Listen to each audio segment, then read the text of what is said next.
Vamos lá, vamos falar sobre o Dia de Atenção a Pessoas com Lúpus. Tenho o prazer de receber hoje aqui a doutora Juliane Palpitz. Ela é presidente da Sociedade Catarinense de Reumatologia. Doutora Juliane, muito bom dia, muito obrigada por ter aceitado o nosso convite. Bom dia, Márcia. Eu agradeço aqui em nome da Sociedade Catarinense de Reumatologia essa oportunidade aqui para abordar esse tema tão importante, hoje que é o Dia Nacional de Conscientização e de Alerta em relação ao lúpus. Vamos começar explicando o que é essa doença e falando, inclusive, um dado que me chamou muita atenção quando a senhora disse para mim assim, lúpus atinge principalmente mulheres e principalmente mulheres na faixa de reprodução, ou seja, é um alerta super importante. Por gentileza, vamos explicar o que é essa doença autoimune. Então, como você muito bem abordou, o lúpus é uma doença autoimune, crônica, né, sistêmica, virtualmente compromete qualquer órgão ou sistema. E sendo essa doença autoimune, o nosso organismo ele perde essa nossa capacidade de reconhecimento do que é uma célula externa e do que é a própria célula. Então, nessa doença acontece uma agressão às células saudáveis do corpo. E isso pode acarretar num processo inflamatório, né? Em qualquer órgão ou sistema.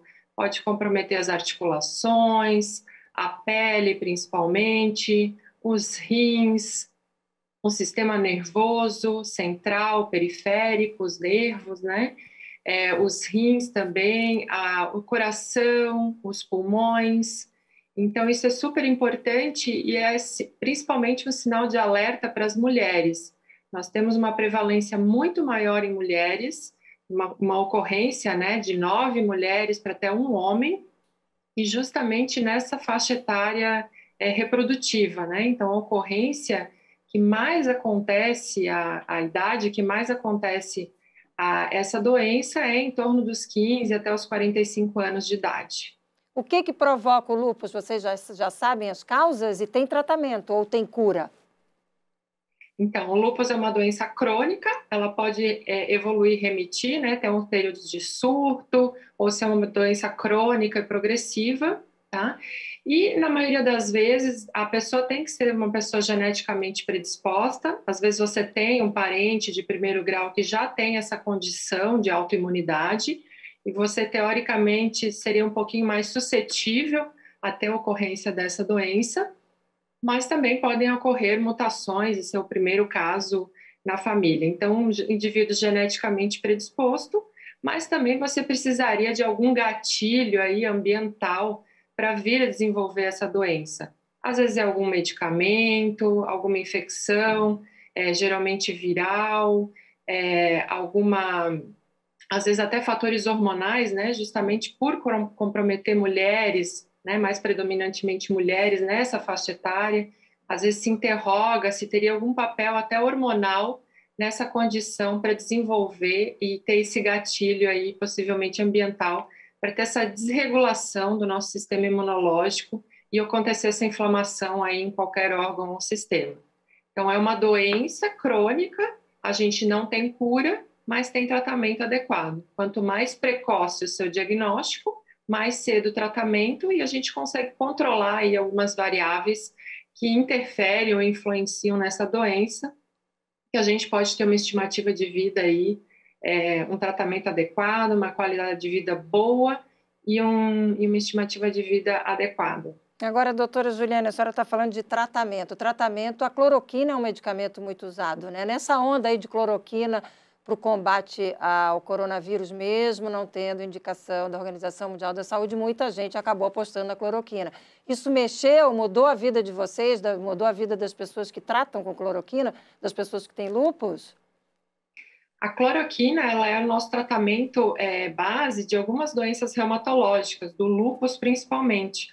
Ela tem um papel muito importante nesses indivíduos que têm essas condições, tá? Eles diminuem aí o processo inflamatório, diminui o risco dessas pessoas eventualmente terem uma reativação da doença, né, que a gente chama de flare da doença, diminui o risco eventualmente das pessoas terem doença cardiovascular, de terem tromboses, tá? Então, a hidroxicloroquina e as cloroquinas, de uma maneira geral, elas são extremamente importantes para esse grupo de indivíduos. Virtualmente todos os pacientes com lúpus tomam cloroquina, exceto alguma contraindicação absoluta. Então, a gente teve sim, né, principalmente no ano passado, no início da pandemia, quando teve essa intercorrência toda aí de a hidroxicloroquina cura o Covid-19, né, que a gente sabe atualmente que ele não tem esse papel de inibir essa replicação viral, tá? Mas a gente teve sim um problema, né, dos pacientes encontrarem a medicação no mercado e até aumentar o preço, né, dessa medicação. Aumentou até 3 vezes o valor aí de mercado dessa medicação. E hoje em dia a gente só compra hidroxicloroquina com uma receita controlada. Até para evitar essa compra indevida e prejuízo para quem precisa de fato da medicação. Agora, a gente tem uma imagem, temos, Marquinhos, aquela imagem do efeito da asa de borboleta no rosto. Eu queria que a senhora explicasse por que essa é uma das características da doença. Então, essa é uma das características da doença, né? Porque justamente essa é a foto mais característica, mais típica, né, da doença, que é o comprometimento, esse processo inflamatório, tá?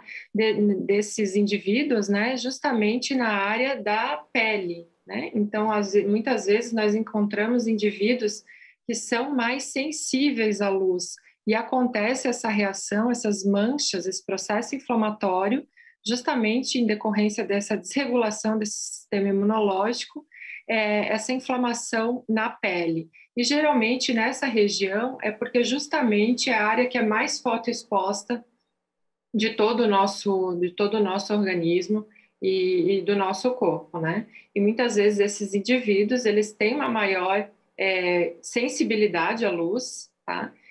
Às vezes a gente tem alguns anticorpos, né, que você pode predispor e esses indivíduos serem mais fotossensíveis também.